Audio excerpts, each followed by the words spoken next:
तो गौसे आज़म अब्दुल कादिर शाह जीलानी रहमतुल्लाह अलैह उहे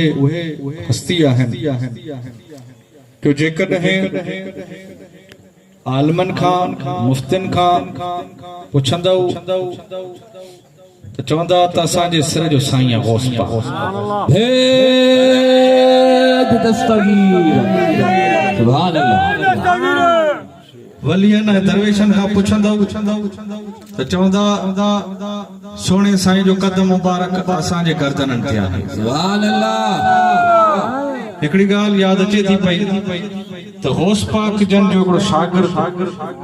ॿुधाए थो त मदरसे में सुतो पियोसि साईं जे दौर जी मदरसा कादरिया सभु तालिब सुता पिया आहिनि ओचितो ॾिठुमि त मूंखे निंड न पई अचे बेचैनी हुई सुतो त पियो निंड न पई अचे बेचैनी हुई ॾिठुमि त देरि सां दरवाज़ो मदरसे जो खुलियो ऐं गौस पाक जन जलवाए अफ़रोज़ थी सुभान अल्लाह दिल में सोचुमि त गौस पाक जन हिन टाइम ते ईंदा ई न आहिनि सुबुह जो सबक़ ॾींदा आहिनि वरी वाइज़नि ते जलसनि ते अंदरि आया गौस पाक जन तालिबनि खां ईअं थींदा कि मां त अखियूं बंदि कयूं हासकारी पर ॾिसां पियो साईं जन काॾे था वञनि पिया हुन मदरसे जो जेको ठुल हुयो उन वटि साईं जन बीठा उहो ठुल जेको आहे उहो हीअं खुली वियो ऐं साईं जन उन में अंदरि हलिया सुभान अल्लाह मां बि तकिड़ो मां बि अंदरि वञा त इहो मदरसो आहे बगदाद शरीफ़ में निकितासीं शाम जे मुल्क वाह वाह सुभान अल्लाह गौस पाक जन बीठा आहिनि त उते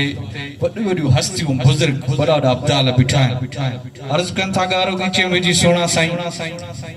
हिकिड़ो अब्दाल दुनिया मां गुज़ारे वियो आहे ॿियो असांखे सिलेक्ट करे ॾियो साईं जन फरमायो फलाणी जॻह ते असांजो मुरीद आहे उनखे वठी वञो उहो अॼु खां वठी अब्दाल थी गौस पाक जन उनखे सिलेक्शन करे वापसि मोटनि पिया साॻियो हुन ठुल मां ॿाहिरि मदरसे में निकिरी आया मां बि पुठियां साईं सुभान अल्लाह अची सुम्ही पियुमि गौस पाक जन हलिया विया अॻिते मां सोचियो त साईं जन मूंखे कोन ॾिठो पर साईं जन कंध मुबारक फेरे फरमायो फलाणा तालिब इहो तो लकाव जेको ॾिठो त कंहिंखे ॿुधाइजां न सुभान अल्लाह हिकिड़े ॾींहुं गौस पाक जन हज मुबारक जो इरादो फरमायो सफ़र कंदे कंदे हिकु ॻोठ वटां गुज़रिया मुरीदनि अर्ज़ु कयो सोना ही जेको ॻोठ जंहिंमां तव्हां गुज़रो था पिया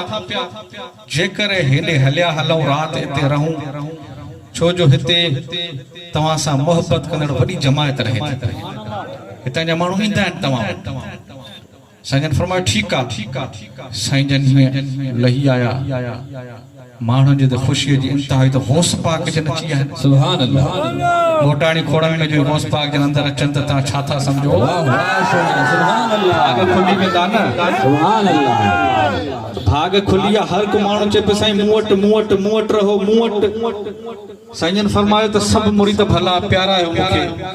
पर उहो घर ॿुधायो जेको ग़रीब में ग़रीब घर हुजे मिस्कीन में मिस्कीन घर हुजे ॿुधायो फलाणो मिस्कीन घर